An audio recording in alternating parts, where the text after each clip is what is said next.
What's up, it's Jan back at it again with another nerdy bookish video. This is gonna be my May TBR.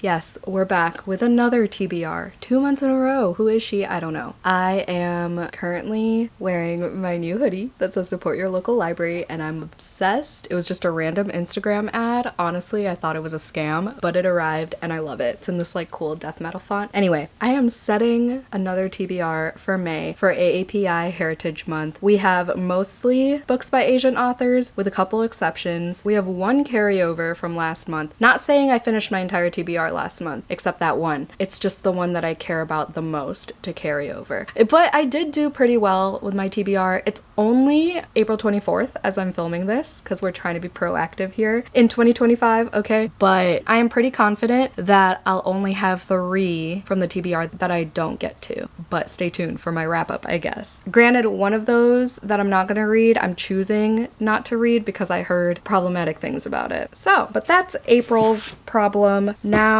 let's talk about May. Let's start off with my full moon book club pick. My Carmilla patrons vote every single month. If you didn't know, I've had this book club going for 4 years now. As of May, 4 years. Wow. And it's changed formats and stuff throughout the years, but it has remained to be that the main thing about it is that the live show or vlog or whatever it may be comes out on the full moon of every month. They're spoiler-filled vlogs. I put them up for early access on Patreon and then they go up publicly on the full moon. The full moon for May is May 12th. That's when the spoiler-filled vlog for Welcome to the Hyunam-dong Bookshop is going to go up. This is by Hwang Bo-ryum and it's translated by Shanna Tan. I have been wanting to read this since the end of last year. I am so excited to be vlogging this because I know there are going to be so many quotes that resonate with me because it's about feeling lost in life and not going with society's expectations and just going at your own pace and things like that. I believe it's considered like healing fiction and obviously it's bookish too, so I think it's like a love letter to book lovers as well as what I've heard. I've only heard good things about this, so I'm really excited to be vlogging it for y'all. It actually tied with another book on my TBR here, so I will be reading that. I just volunteered as tiebreaker for the poll because this would make for a slightly better vlog in my opinion. So that's the first book on my TBR. And then we have my Lair Bloody Read, which is my buddy read for the Lair, which is my Patreon. We're vampire themed. All the perks and everything will be in the link down below as it is in every single video. This book is voted on by all my tiers.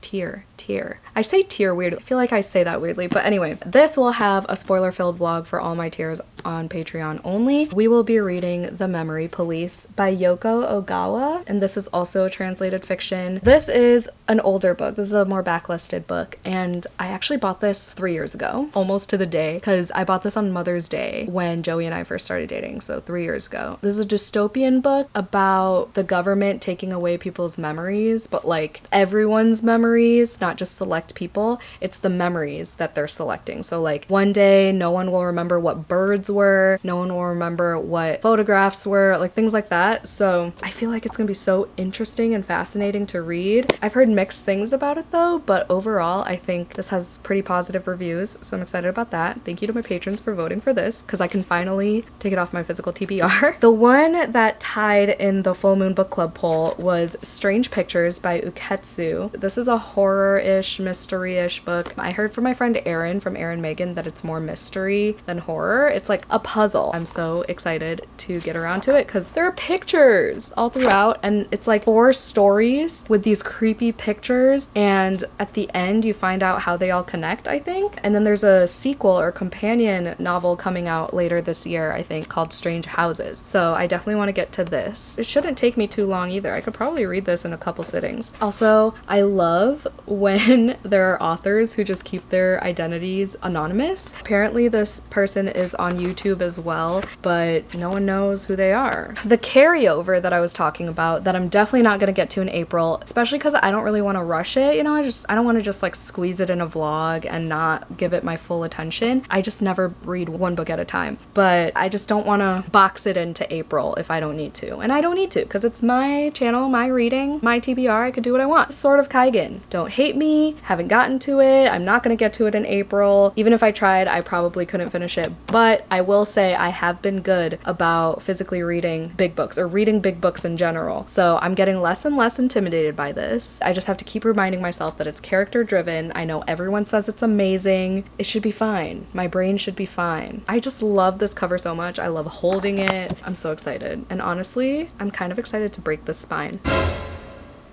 Don't cancel me, don't cancel me. I don't break spines on purpose, but for big paperbacks like this, especially indie ones, I know this isn't indie. Is it indie? It just says ML Wong. But anyway, those indie KU paperbacks, you know, those I love just breaking, not on purpose, but just seeing it break as I continue to read. I don't know what I'm saying anymore, but yeah, this will happen in May. I wish I put this on my 25 for 2025, but I told myself I wouldn't put fantasy on it. This is me committing. This will happen this year eventually, okay? If not in May, hopefully in May, but if not in May, it will this year. Mark my fucking words. I am starting my Dracula reread. It's gonna be a read along with my Patreon. It's only the top 2 tiers because we're gonna be just discussing it at our own pace on Discord, and my Discord's only available to the top 2 tiers, so that's why. But yeah, I will be reading this edition, I've decided, for now. I think. Just because it's so small and compact, so it's easier to bring around as opposed to like my larger illustrated editions. I have like 18 copies of Dracula now, I think, 18 different editions. So it was tough to pick one, but I think I'm gonna go with this. This is the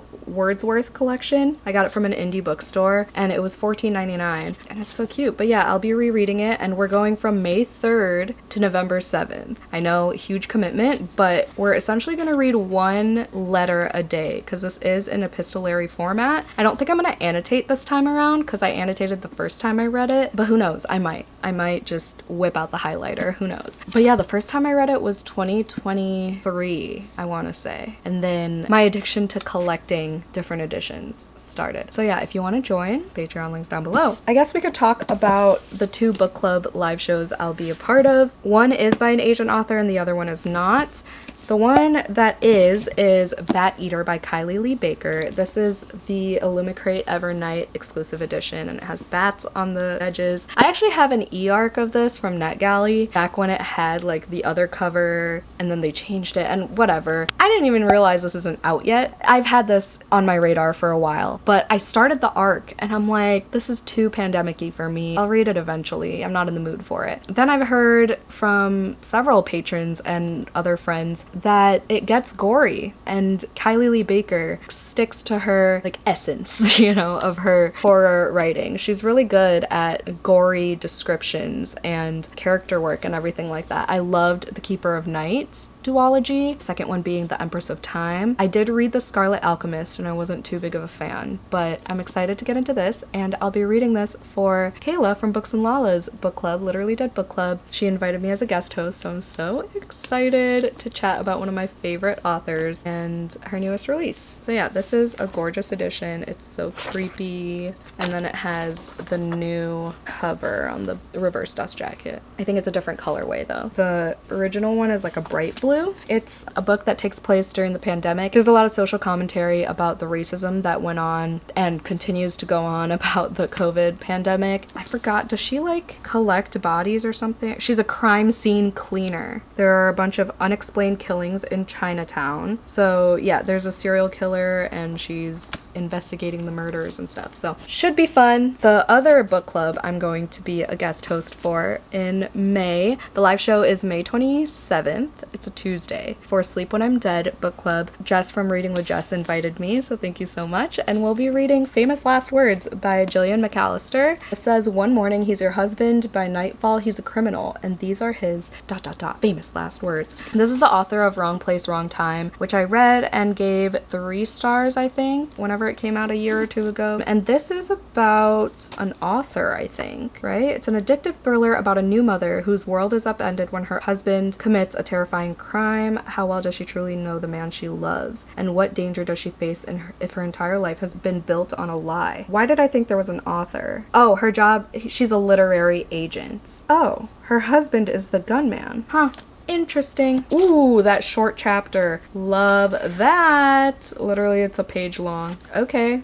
Yeah, so I'm excited for that live show. I'll be on with Jordan from Sorry Book Solid, who I did meet in person a couple years ago, which was super fun. So I'm excited to chat with her as well. 3 more books, and then we're gonna choose one from The Immortal Vampwreck Vessel, which is where I got the Sword of Kaigan from. So now we're just adding on. I guess we'll do this first. Why don't we do this first? So this is my Patreon TBR jar, and they can just give me recommendations at any given time, hence Immortal. Again, it's only for the top 2 tiers because they can just add in their recs in the Discord at any time. So I'm gonna pick one for this month. Obviously, I'm not gonna know if it's an Asian author or not, but that's okay. I have plenty on my TBR. All right. Oh! This is a shorty patorti. Okay, I'm not even gonna show you. I hate when people do that because like you can never see it right away. The Dead Cattail Assassins, and this was recommended by my patron, Danny. So I actually had this from my library at some point, and then I didn't get to it before it was due, so I returned it. And it's a novella by P. Jelly Clark, who wrote Ring Shout. I listened to the audiobook of that one and gave that 3 stars. But I've heard really good things about this, and I think it's kind of sci-fi-ish fantasy. I'll definitely be getting this from the library again, just in case, but I know another patron, one of my good friends Megan, also really loved this one and recommended it to me. So that'll be added to the TBR. And then the last 3 books, I don't know why I keep grouping them. It's not like they're all related. So we have Vera Wong's Guide to Snooping on a Dead Man by Jessie Q. Sutanto. This is the 2nd book in the Vera Wong series. I loved the 1st book, Vera Wong's Unsolicited Advice for Murderers. It was 5 stars for me. It was so wholesome, so cute, so funny, and I related to all like the Asian culture that was explored throughout it, and I just love an elderly protagonist. And this will also fulfill my coffin covers challenge, which is my monthly reading challenge on Patreon. The challenge is to look for a hand on the cover, whether it's attached to a person or not. There's a hand right there, and I think the buzzword for Kayla's Buzzwordathon is the word to, like T-O or T-O-O for May, right? And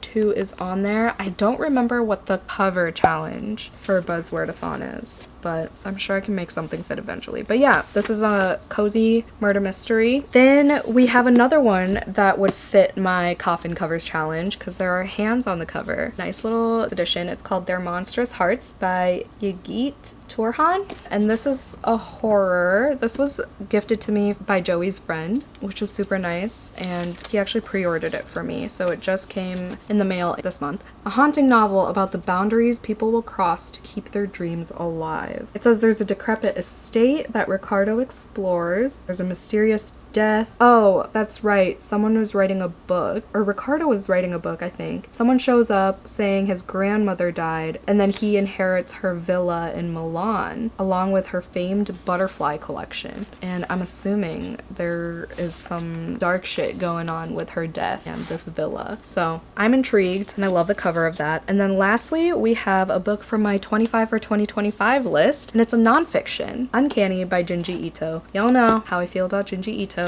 This is his memoir. I'm obsessed. The end pages, and then it's like blue inside, and there's a flip animation on the corners. Oh, and then Tomie's on the back. I'm so excited to dive into this and check it off my 25 for 2025. If you didn't know, Junji Ito is a manga author slash illustrator, and his art is just literally some of the best art I've ever seen in my entire life. If you love horror and want to try manga out, Junji Ito's your guy, I promise. Okay, so that is everything. Obviously, I'm gonna try to read books aside from this TBR, but these are my guidelines, okay? Obviously I keep saying obviously there are some that I have to read, like the book club picks and stuff I need to vlog for, but I am hoping to get to the majority of these because none of them are too long or complex other than the Sword of Kaigen's chunky ass. But yeah, that's everything. I'm definitely gonna have other vlogs as well that have, I don't like calling them secret TBRs. I just don't know. They're more like unknown TBRs. Like, you know, my Keep It or Kick It, my Do Your Worst. Like, I don't know until I actually start working on those projects. So that's that on that.